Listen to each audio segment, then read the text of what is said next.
This question is from NEET 2025 examination.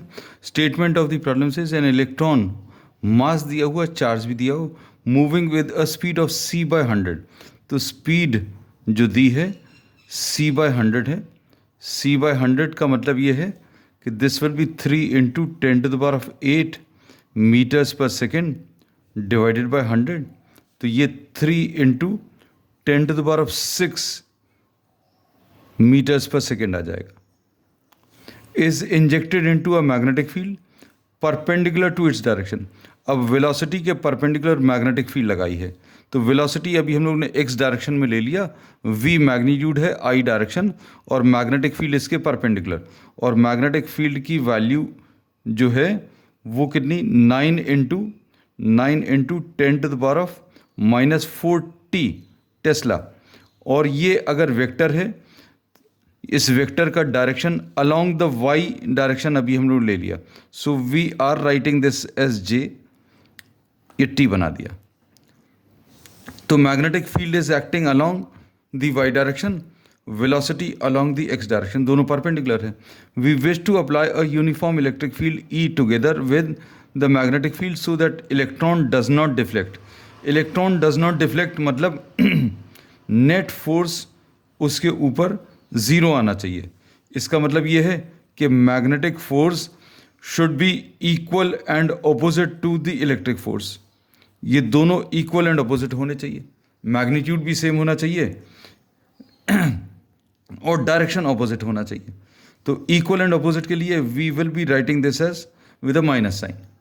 तो magnetic force equal and opposite to the electric force होना चाहिए. अब magnitude of electric field बताना है और डायरेक्शन बताना है. अब इसमें सबसे पहले तो अभी हम लोग मैग्नेटिक फोर्स निकाल लें. तो मैग्नेटिक फोर्स की value is given by Q V cross B. Concepts अगर क्लियर हैं तो ये बहुत जल्दी सॉल्व हो सकता है, लेकिन समझाने के लिए थोड़ा सा टाइम लगेगा. दिस इज -E, Q की जगह -E रख दिया because this is an electron. Velocity along the x direction है तो VI लिख लिया.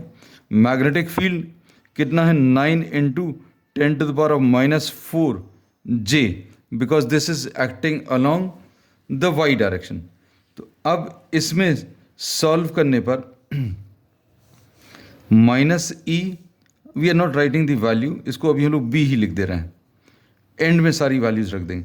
तो -EVB ऐसा लिखा है. और क्या बचा, I क्रॉस J.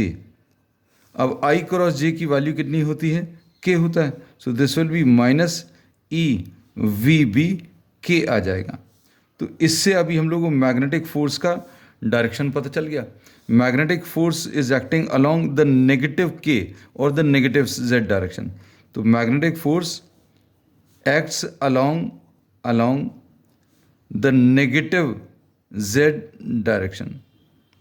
अब इसको बैलेंस करने के लिए जो इलेक्ट्रिक फोर्स आना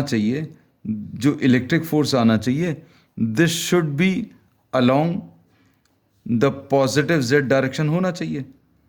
अब इलेक्ट्रिक फोर्स अगर पॉजिटिव Z डायरेक्शन में चाहिए तो इलेक्ट्रिक फोर्स की वैल्यू कितनी होती है, this is -E × E. Force का फार्मूला Q × E होता है. Q की वैल्यू -E है. अब इलेक्ट्रिक फील्ड की वैल्यू अभी हमें ऐसी रखनी है, या इलेक्ट्रिक फील्ड का डायरेक्शन ऐसा रखना है कि नेगेटिव और इधर का नेगेटिव कैंसिल हो जाए. और इलेक्ट्रिक फोर्स हमें चाहिए Z डायरेक्शन में. Z डायरेक्शन में तो K तो आएगा, और पॉजिटिव Z डायरेक्शन चाहिए, इसलिए -K आ जाएगा. क्योंकि -E × -K ये मिलकर माइनस और माइनस पॉजिटिव आ जाएगा. तो इलेक्ट्रिक फील्ड की वैल्यू E है, डायरेक्शन -K. तो ये कितना, E × K ऐसा कुछ आ जाएगा. So this is the electric force. अब हम लोगों को ये मालूम है कि अब मैग्नेटिक फोर्स और electric force equal and opposite आ गए. क्यों, magnetic force is along the negative Z direction और electric force along the positive Z direction. दोनों को आप इक्वेट कर दीजिए. मैग्नेटिक फोर्स की वैल्यू रखो. मैग्नेटिक फोर्स की वैल्यू कितनी है, -E VB के है और इलेक्ट्रिक फोर्स की वैल्यू, ये माइनस साइन लिखा हुआ है, ये देखो इसमें magnetic force equal and opposite, equal and opposite, opposite के लिए माइनस साइन लगा दिया, और ये इलेक्ट्रिक फोर्स की वैल्यू E इंटू के। अब इसमें नेगेटिव साइन भी कैंसिल होगा, E भी कैंसिल होगा, तो वेलोसिटी की वैल्यू E/b आ जाएगा, और इलेक्ट्रिक फील्ड की वैल्यू कितनी आ जाएगी, V इंटू बी। अब V कितना है, V की वैल्यू 3 इंटू 10⁶ इंटू B की वैल्यू कितनी है, 9 इंटू 10⁻⁻⁴। तो ये 27 इंटू 10⁻2 आ जाएगा न्यूटन्स पर कूलम। तो ये इलेक्ट्रिक फील्ड आ गया, और इलेक्ट्रिक फील्ड का डायरेक्शन कहाँ पर है, ये देखो इसमें दिया हुआ है, electric field is along the negative Z direction. तो इलेक्ट्रिक फील्ड इसमें along the negative Z direction है, और इसकी वैल्यू कितनी है, 27 इंटू 10⁻2। तो ये electric field perpendicular to the magnetic field है। इलेक्ट्रिक फील्ड जो है नेगेटिव के डायरेक्शन में है, और मैग्नेटिक फील्ड जे डायरेक्शन में, मतलब दोनों परपेंडिकुलर है। तो फोर्थ ऑप्शन जो है, E is perpendicular to B and its magnitude is 27 into 10⁻2 newtons per coulomb. So fourth option is the correct answer. ये क्वेश्चन वेलोसिटी सिलेक्टर पर बेस्ड है।